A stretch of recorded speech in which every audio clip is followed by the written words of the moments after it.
Tapi begitu di lingkungan sekitar sudah berdiri rumah, perumahan, dan bangunan lain, itu sekarang drastis turun. Kita permukaannya kurang lebih yang bagus itu sekitar 25 meter tuh baru ada air katanya. Jadi udah turun. Nah itu dampak dari lingkungan sekitar. Jadi terbalik, terganggunya adalah oleh bangunan sekitar. Jadi ada perubahan akibat suatu kegiatan.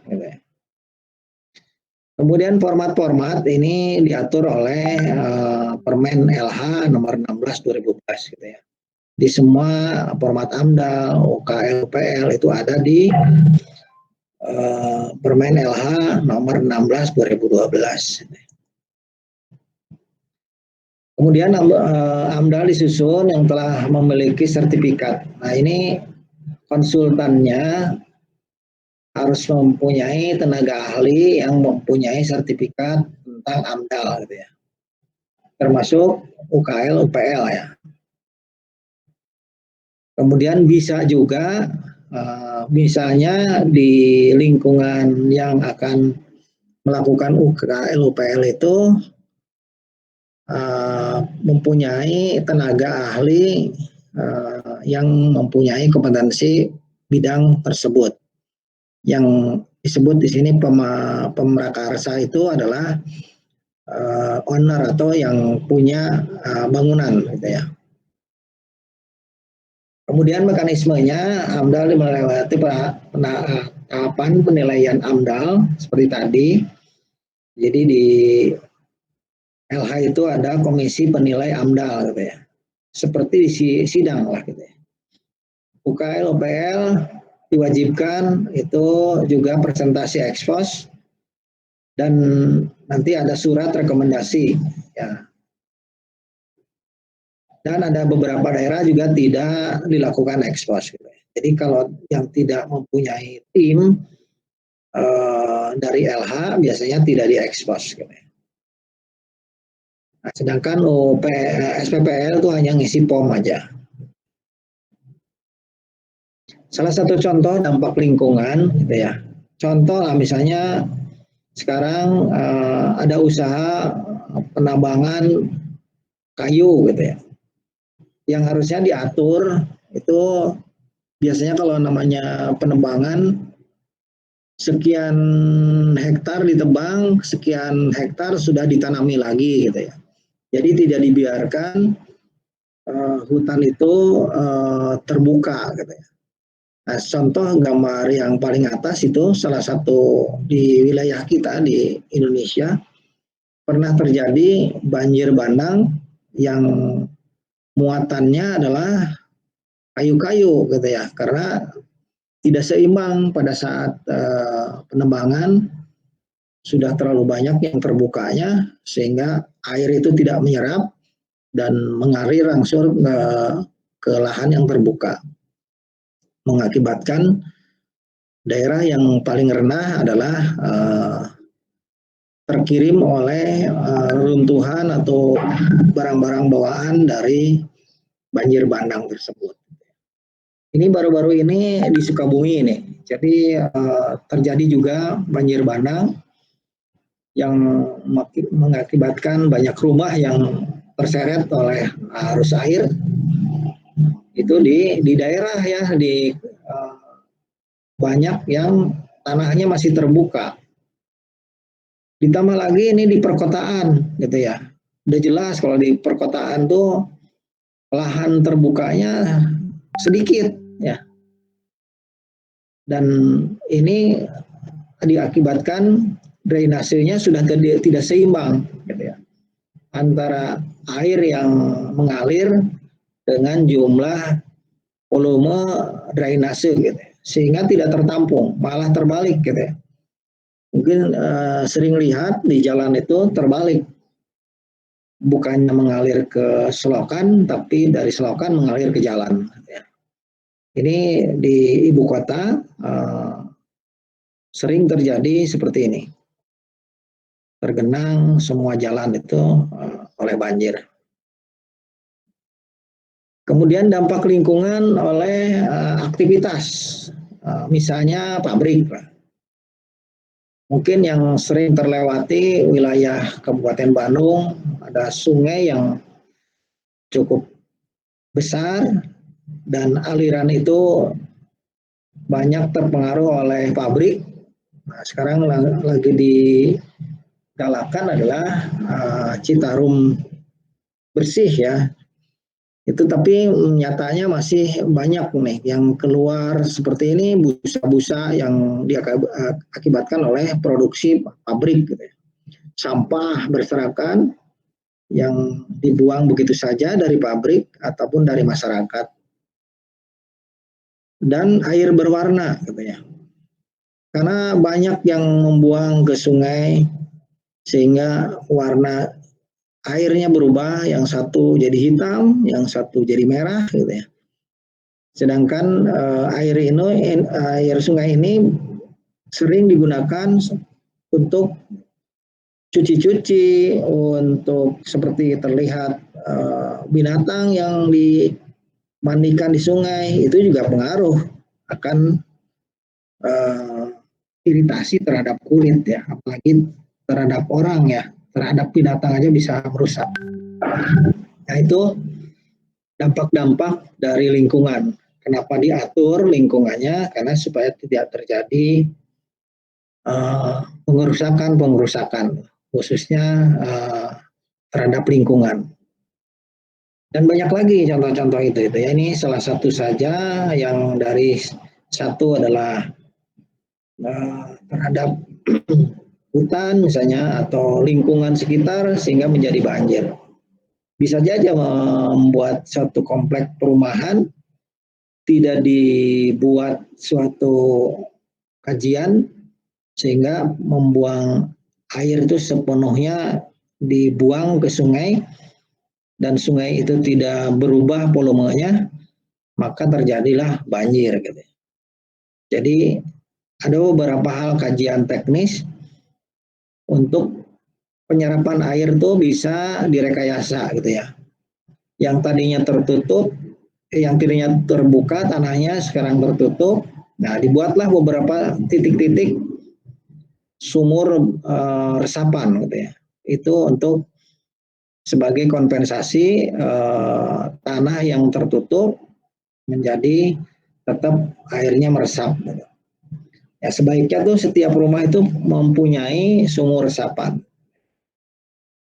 Karena itu akan satu menaikkan atau meninggikan lagi muka air tanah. Gitu ya. Jadi setiap hujan dia menabung menyerap ke dalam tanah, tidak semuanya dibuang ke selokan. Gitu ya. Nah itu mungkin untuk materi dampak lingkungan.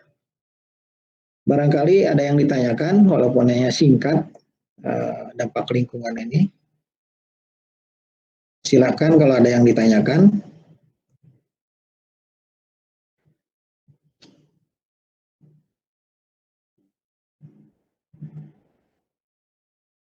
Bapak mau nanya. Ya, silakan. Kalau yang bikin AMDAL itu teh teknik sipil atau teknik lingkungan atau bisa dua-duanya, Pak? Teknik lingkungan. Ya. Oh, Jadi berarti di kita nggak bisa gitu. di kita kalau dari teknik sipil ada yang mengambil bidangnya lingkungan, salah satu contoh pengajar kita yang punya sertifikat lingkungan itu Pak Bambang SB gitu ya. Nah itu bisa. Pak Bambang itu orang sipil, tapi karena dia udah punya sertifikat bidang lingkungan, bisa masuk dalam tim pembuat AMDAL gitu ya. Salah satu contoh seperti itu. Bisa orang sipil tapi harus punya kompetensi khusus. Ya, baik. Terima kasih, Pak. Ya. Ada lagi? Pernah di TPPG diajar juga kan sama Bambang SB ya? Belum sama Pak Bambang, Pak. Yang mata kuliahnya apa tuh? Pokoknya bidang lingkungan juga.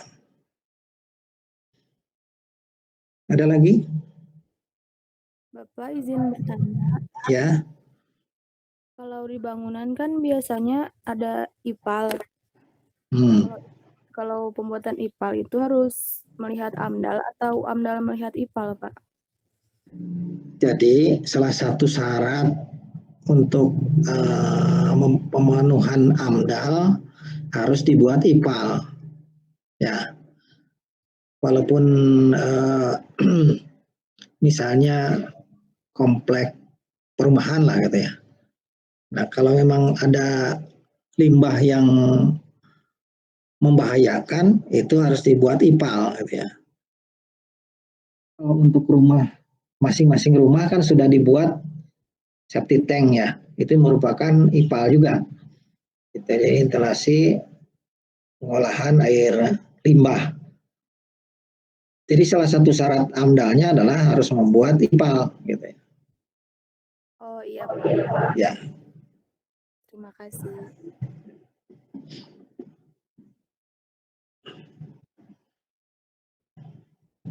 Ada lagi?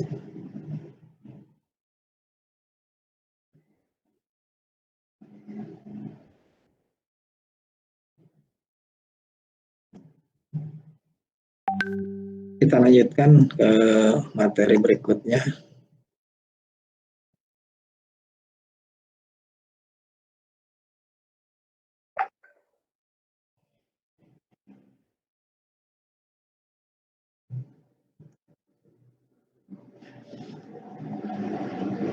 Nah, ini ada persyaratan keandalan bangunan gedung. Ini teman-teman angkatan-angkatan yang terdahulu banyak yang mengambil tugas akhir mengenai keandalan bangunan gedung gitu ya. Di dalam keandalan bangunan gedung ini ada 4 persyaratan.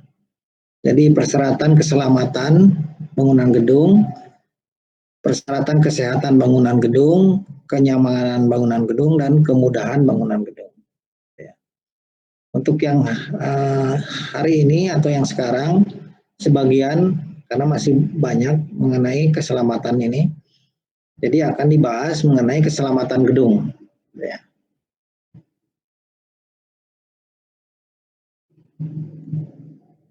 Dalam keselamatan gedung itu di dalamnya ada tentang struktur. Nah, ini di dalam penilaian gedung itu masuk di persyaratan keselamatan, strukturnya itu wajib ya, wajib. Jadi kalau nilai itu harus dapat 100 gitu ya. Kalau misalnya nilai struktur ini hanya 80 gitu ya, bahwa bangunan gedung itu tidak lolos gitu ya. Jadi wajib kalau dalam penilaian harus dapat 100 gitu ya. Karena bila mana struktur gedung ini tidak memenuhi, otomatis bangunan itu dinyatakan tidak layak ya, atau tidak laik. Jadi setiap bangunan gedung strukturnya harus direncanakan atau dilaksanakan dengan agar kuat, kokoh, dan stabil. Gitu ya. Mungkin sudah belajar di struktur gedung, ya itu mesti harus mengikuti peraturan-peraturan yang mengakomodir tentang struktur bangunan gedung. Gitu ya. Kemudian harus mampu memikul beban terhadap beban-beban yang akan bekerja dalam atau bekerja terhadap struktur gedung tersebut gitu ya, selama umur layanan struktur gedung gitu ya. Ini sebagai ilustrasi saja bahwa struktur itu terdiri dari substruktur, kemudian ada upper struktur ya. Jadi struktur bawah, struktur atas. Struktur bawah itu pondasi sampai dengan pile cap ya. Jadi setelah T-beam atau slope ke atas itu masuknya ke struktur atas gitu ya. Yang terdiri dari rangka struktur utama bangunan gedungnya, kemudian ada struktur atap ya. Jadi terpisah, ada struktur atas tuh, ada struktur atap, ada struktur rangka bangunan gedungnya. Ini yang dinamakan struktur.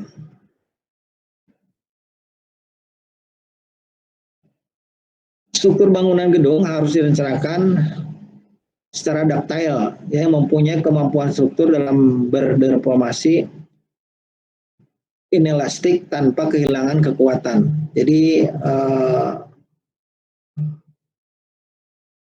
daktil itu kalau secara arti gentas gitu ya. Tapi gentas di sini harus mempunyai inelastik. Jadi mampu misalnya diberikan getaran itu tidak langsung patah, jadi mempunyai ada waktu elastiknya gitu. Itu untuk secara daktilnya. Kemudian harus dilakukan pemeriksaan keandalan bangunan itu secara berkala. Jadi kalau misalnya bangunan itu ada masalah, gitu harus segera dilakukan pemeriksaan, terutama di strukturnya, gitu ya. Misal gitu, ada salah satu balok, gitu misalnya retak, gitu ya. Nah itu harus segera diperiksa, masalahnya apa, gitu ya. Apakah kelebihan beban, apakah terjadi penurunan fondasi dan sebagainya, itu harus segera dilakukan pemeriksaan. Apabila setelah diperiksa itu perlu ada perkuatan struktur, maka harus segera dilakukan perkuatan supaya tidak terjadi penambahan kerusakan. Misalnya tadinya hanya satu kolom atau satu balok, kalau dibiarkan akan bertambah terus, gitu ya. Karena bebannya tidak ada pengurangan. Gitu. Kemudian bila mana ada penambahan struktur atau penggantian struktur, ini juga harus mempertimbangkan keselamatan. Ya. Salah satu contoh tahun berapa ya di daerah Kutai itu ada lagi perbaikan jembatan. Pada saat itu ada salah satu penggantungnya itu dibuka gitu ya.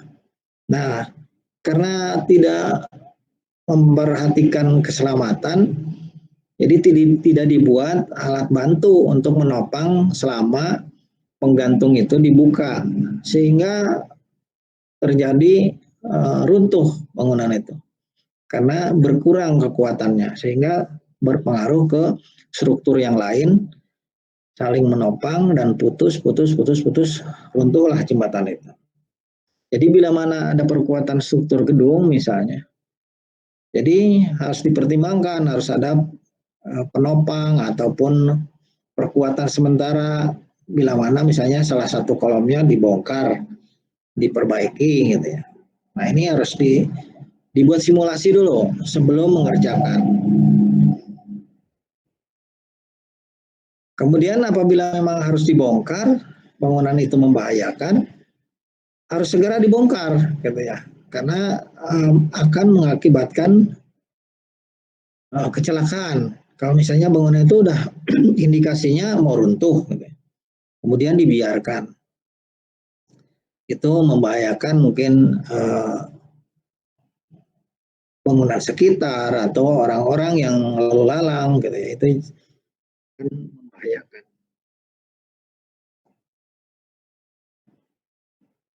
Gedung itu akan terbebani ya, baik beban itu beban sendiri, beban tetapnya, kemudian nanti ada beban hidupnya, kemudian ada beban sementara, ada angin, ada gempa, dan lain-lainnya. Kalau lagi pekerjaan itu berlangsung atau proyek itu berlangsung, berarti ada beban ada beban alat, ada beban tenaga kerja. Nah, itu harus diperhitungkan dengan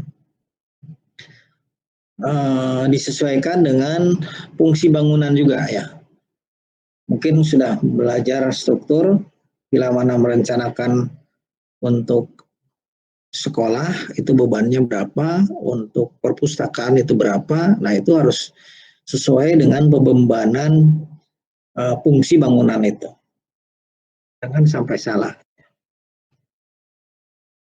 Jadi seperti perubahan ruang yang tadinya ruang kelas misalnya dibuat menjadi perpustakaan, itu sangat berbeda jauh gitu ya.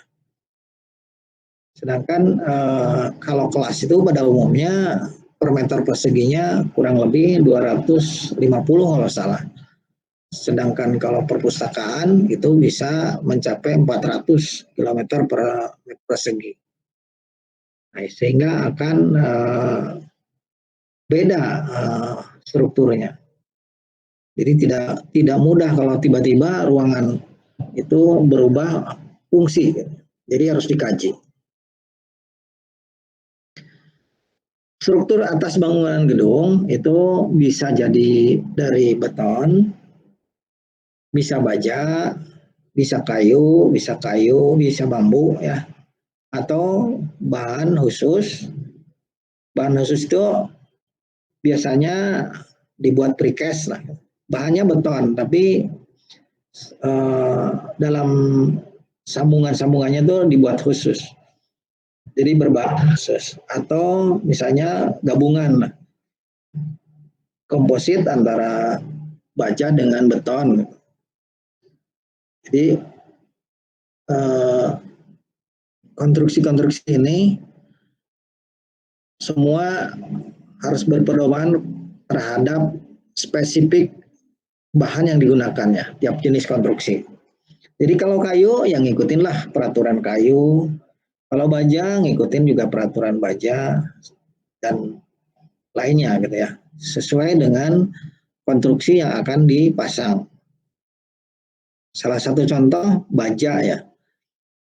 Kalau pelaksanaannya lebih simpel, tapi perencanaannya lebih rumit kalau baja itu gitu ya.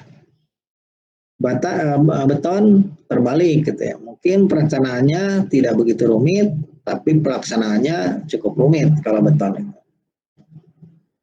Dan agak lebih lama gitu, karena memerlukan waktu pengeringan. Tapi kalau baja tidak gitu ya.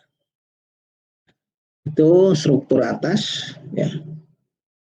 Kemudian struktur bawah yang tadi sebutkan adalah dari mulai pondasi, pile cap, itu juga dihitung sesuai dengan teori mekanika tanah, gitu ya. Ini indikatornya adalah dari parameter tanah. Jadi sebelum menentukan jenis pondasi itu, kita kan harus tahu kondisi tanahnya, yaitu dengan melakukan penyelidikan tanah, baik itu sondir maupun boring gitu ya, sehingga didapatlah daya dukung tanah dari hasil penyelidikan itu. Dan ditentukan mau menggunakan, kalau bangunannya pendek mungkin hanya pondasi dangkal gitu ya, batu kali, batu bata atau beton. Kalau bangunannya tinggi ya otomatis harus punya pondasi yang dalam ya. Bisa bor pile atau tiang pancang. Dan model-modelnya itu lebih ke di jenis-jenis pondasi atau bor, banyak sekarang macam-macam bor pile gitu ya. Tapi dari jenisnya adalah pondasi dalam dan pondasi dangkal.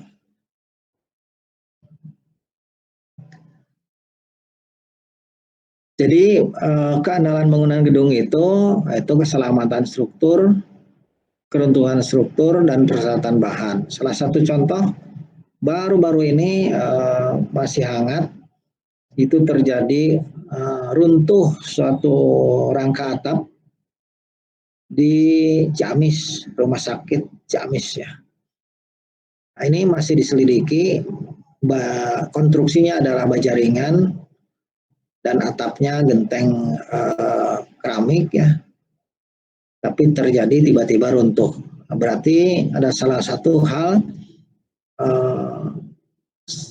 strukturnya tidak memenuhi gitu. Jadi ada keruntuhan struktur.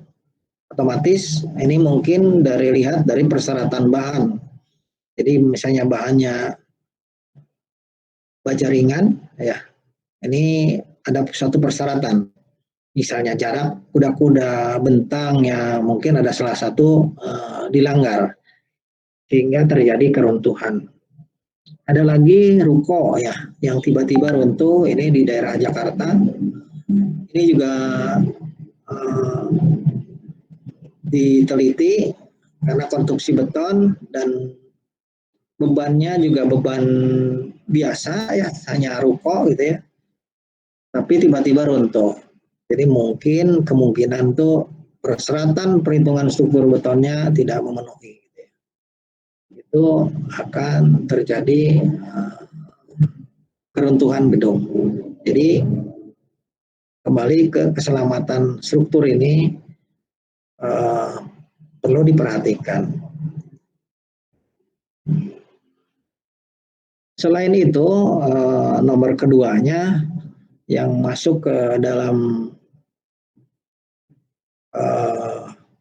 keandalan gedung itu adalah kemampuan bangunan gedung itu terhadap bahaya kebakaran. Ya. Nah, ini juga harus lolos dari syarat kedua ini. Jadi dalam gedung itu ada sistem proteksi pasif. Jadi gedungnya dilengkapi, misalnya dindingnya, materialnya tahan terhadap kebakaran, gitu ya. Itu masuk kategori sistem proteksi pasif. Gitu ya. Pintu-pintunya dibuat dari pintu tahan api, gitu ya. Kemudian dilakukan pemeliharaan tahan api juga, gitu ya. Itu jarang sekali ini bangunan ini dilengkapi seperti ini. Jadi biasanya lebih ke sistem proteksi aktif gitu ya. Jadi kalau yang pasif, bangunan itu harus semua hal-hal yang mudah terbakar itu dihindari. Gitu ya.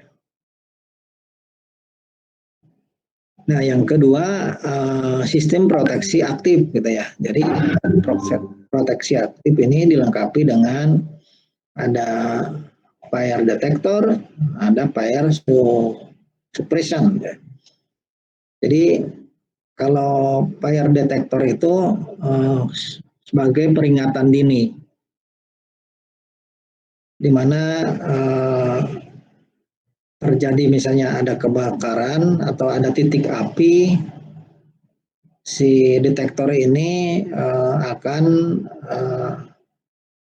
hidup atau memberikan sinyal atau bunyi ya ke tempat pengendali sehingga penghuni gedung akan bisa menyelamatkan gitu ya. Atau misalnya ada lampu-lampu yang hidup. Nah, jadi di ujung fire detector ini ada yang namanya smoke detector ya, ada heat detector. Jadi ada tempat atau alat untuk mendeteksi panas, ada yang untuk mendeteksi asap gitu ya. Bila mana terjadi ada asap, itu akan bunyi gitu ya. Kemudian sebenarnya tidak ada hubungannya dengan sprinkler. Jadi kalau sprinkler itu bila mana head sprinklernya terbakar atau kena panas, itu ada beberapa derajat yang bisa pecah gitu ya.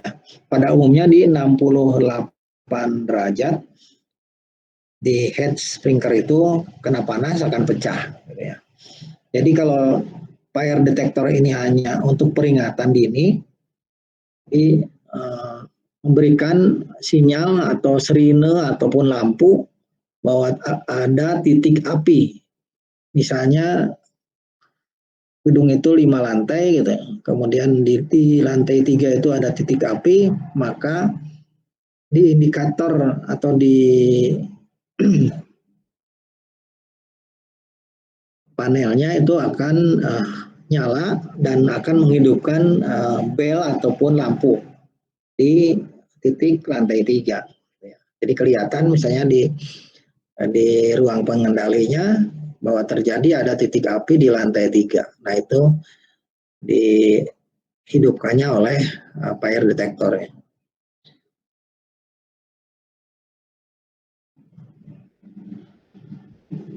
Penerapan proteksi aktif didasarkan pada fungsi, klasifikasi, luas, ketinggian. Nah, jadi ini juga ada suatu syarat gitu ya. Kalau bangunannya hanya 1 lantai, itu biasanya tidak dilengkapi ya, dengan sistem pemadam kebakaran.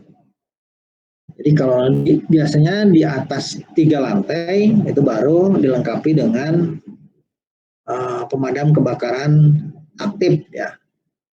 Jadi biasanya kalau bangunan-bangunan di bawah 3 lantai hanya disediakan hidran di luar bangunan gitu ya. Tapi di dalam bangunannya tidak disediakan. Tapi kalau ownernya menginginkan tidak masalah gitu ya, dipasang seperti ini. Tapi secara persyaratan itu di atas 3 lantai baru dipasang sistem kebakaran. Jadi sistem kebakaran itu kan ada hidran, ada sprinkler. Kalau sprinkler itu ada di dalam ruangan yang menyalanya bila terjadi tadi timbul panas atau timbul suhu melebihi kapasitas head sprinklernya. Sehingga si sprinkler ini pecah, kemudian menyemburkan air. Nah, air ini bukan memadamkan api gedung gitu ya, tapi untuk melindungi misalnya ada penghuni gitu ya. Penghuni itu bisa menyelamatkan diri keluar. Nah, untuk memadamkannya itu adalah dengan sistem hidran. Gitu. Jadi harus sebelum ke hidran ada namanya APAR ya, alat pemadam api ringan. Nah, itu fungsinya untuk mematikan titik apinya. Kalau APAR itu untuk mematikan titik api. Tapi kalau apinya sudah besar tidak bisa menggunakan APAR. Jadi percuma saja kalau api udah besar itu harus menggunakan hidran. Kemudian tadi sistem deteksi sudah, kemudian sistem pengendalian asap. Nah ini tergantung bentuk gedung nih pengendalian asap itu ya. Kalau gedungnya bentuknya H gitu ya, makanya di tengahnya itu harus tidak boleh ada bangunan. Bila terjadi kebakaran, si asap itu melalui lubang yang terbuka, asapnya itu berputar di dalam ruangan. Jadi tertiup angin ke lubang yang sudah disediakan.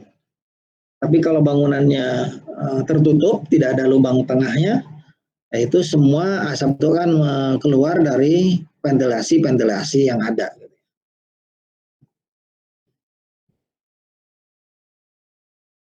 Ini peralatan proteksi kebakaran. Jadi yang pertama detektor asap, jadi smoke detector, kemudian detektor panas, heat detector. Jadi ini biasanya kalau ada di hotel itu dipasang di wilayah dapur. Ya. Jadi di dapur itu kalau bila mana panasnya melebihi, ini akan bunyi. Nah yang ini adalah heat detector. Ada 2 macam, ada yang piringannya itu melengkung ke bawah. Nah ini biasanya dipasang posisinya menghadap ke bawah. Tapi yang kedua posisinya menghadap ke atas. Nah, salah satu contoh mungkin nanti bisa lihat sekarang ini lagi dipasang gedung parkir motor itu sprinkler. Sprinklernya nanti menghadap ke atas. Modelnya seperti yang yang kedua ini. Sehingga bila mana air itu menekan topinya ini akan muncrat balik ke bawah gitu ya. Nah ini yang merahnya itu air raksa, yang nanti diatur adalah ini suhunya. Jadi suhunya kalau misalnya melebihi dari 68 dia akan pecah. Ini sprinkler, ini hidran ya.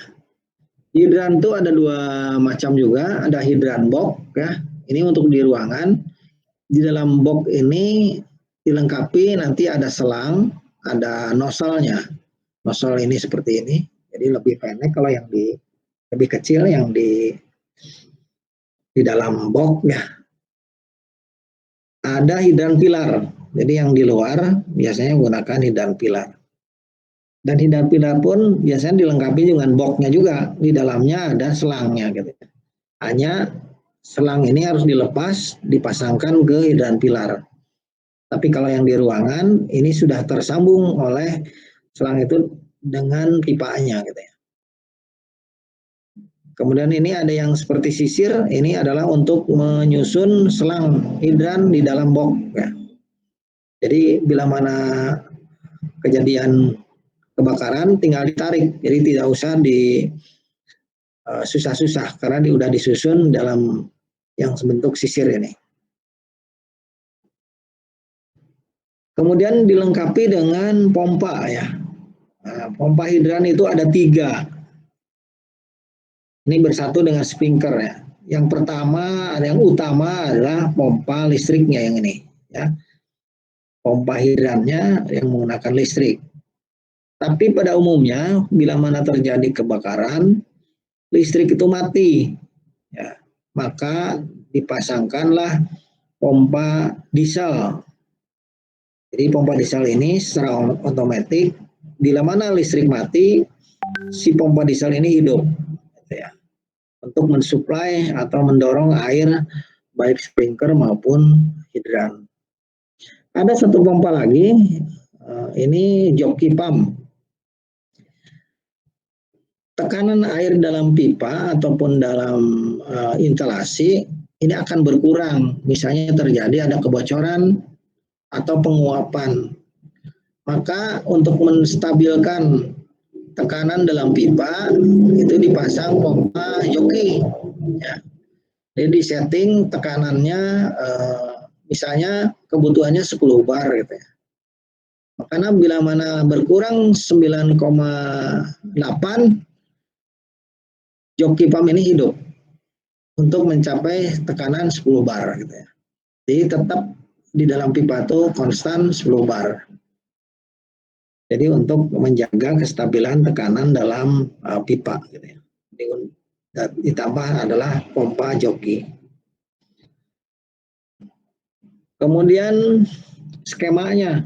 Nah, jadi dari tadi yang pompa-pompa ini, pompa hidrannya ada yang listrik, ada yang diesel, kemudian ada pipa headernya. Pipa header itu untuk menyatukan dari masing-masing pompa, kemudian masuk ke instalasi. Nah, instalasi ini dibagi 2, masuk ke instalasi sprinkler, satu lagi masuk ke hidran. Ya. Baik hidran pilar maupun hidran box. Nah, kalau di hidran box tadi dilengkapi dengan ada lampu itu ya menyala, ada bel biasanya, atau ada break glass.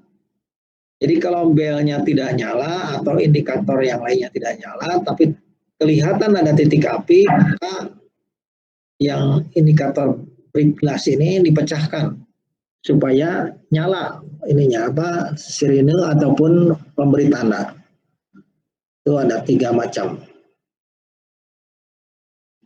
Nah ini skema hidran dan sprinkler. Jadi dari tangki, water tanknya gitu ya.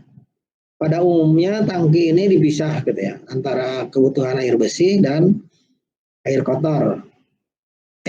Air hidran. Ada juga yang dikopal atau disatukan antara air bersih dengan air hidran. Kemudian perlu dilengkapi dengan ruang pengendali. Pengendali itu petugas kebakaran harus standby di dalam ruang pengendali. Jadi harus ada di situ ada panel kontrol detektor dari masing-masing lantai gitu ya, masing-masing ruangan. Ada teleponnya, ada peralatan mebel dan peralatan lainnya yang menunjang kebutuhan pengendali kebakaran ya. Ruang itu khusus, tidak boleh digunakan ruangan lain gitu ya. Dan konstruksinya pun khusus, harus tahan terhadap api. Kemudian dinding-dindingnya juga dibuat dari bahan khusus, tidak boleh ada instalasi lain yang lewat ke ruangan tersebut. Kemudian dibuat instalasi yang terbebas dari ruangan, jadi instalasinya langsung keluar, sehingga bila mana ruangan itu terbakar, ruangan pengendali itu masih bertahan dan pintunya langsung keluar gitu ya. Jadi langsung ke lokasi yang mudah keluar, termasuk bukaannya ya. Bukaan pintu itu harus keluar. Kalau ke dalam, misalnya dari dalam didorong, macet gitu ya. Makanya setiap pintu darurat itu bukaannya keluar. Kalau pintu darurat itu kalau dari luar itu tidak bisa masuk, tapi kalau dari dalam bisa keluar. Itu pintu darurat. Kemudian setiap bukaan atau jendela itu juga harus mengikuti persyaratan khusus. Ukurannya minimal 10 meter persegi, itu minimal.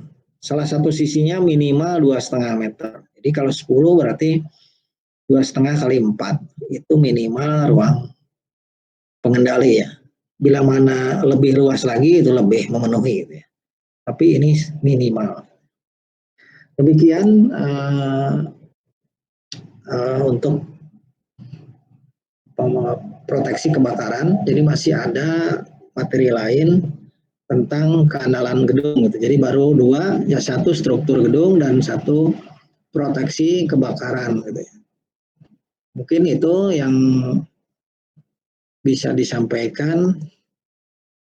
Tapi sebelumnya mungkin silakan barangkali ada yang bertanya, karena ya itu tadi sudah disampaikan, saya waktunya terbatas hari ini. Silakan ada yang ditanyakan.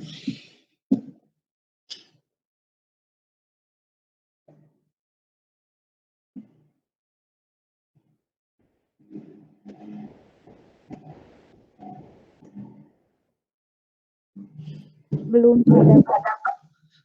Belum ada ya. Jadi kembali lagi, struktur itu yang kalau nanti itu kan mesti ada namanya laik fungsi gedung gitu ya. Nah, bila mana di list atau dikasih nilai, kembali tadi saya sebutkan struktur itu nomor 1. Jadi kalau misalnya struktur itu tidak memenuhi nilainya 80 misalnya, itu tidak lolos bangunan itu. Jadi harus mencapai 100. Tapi untuk yang lainnya misalnya masalah kan tadi ada 4 ya, masalah kesehatan gedung gitu ya, itu masih bisa diperbaiki toleransi gitu ya. Tapi untuk struktur tidak bisa tawar, wajib lolos 100%.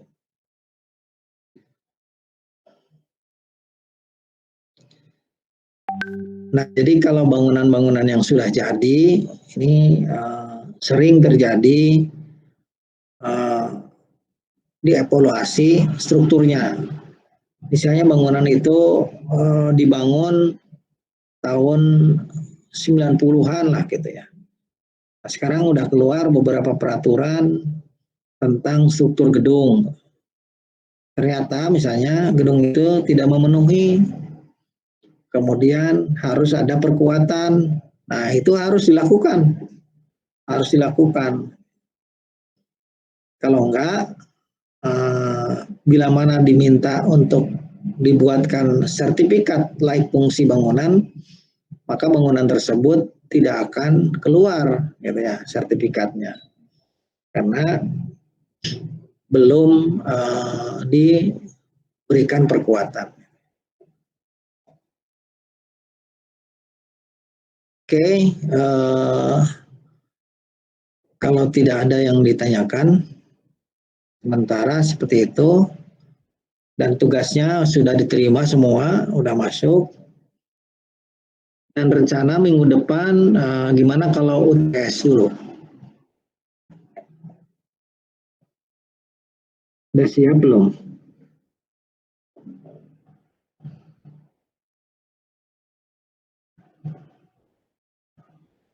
Siap ya? Siap, Pak. UTS-nya Siapa? UTS-nya kan buka buku lah. Tapi nanti lebih ke permasalahan gitu ya. Sehingga mempunyai argumen masing-masing nanti gitu ya. Oke, kalau tidak ada sementara mungkin sampai di sini dulu. Terima kasih. Mohon maaf mungkin karena ini ada kegiatan yang lain. Baik. Nanti materi saya kirimkan. Terima kasih. Assalamualaikum warahmatullahi wabarakatuh.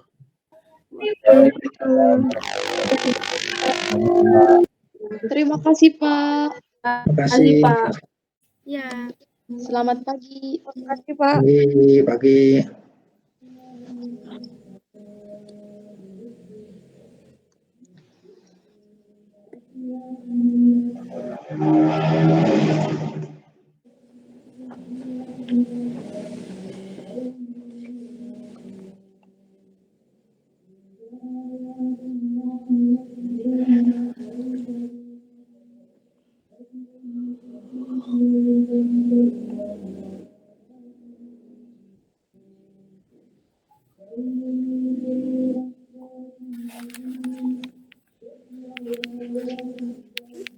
Ayo kita beraksi.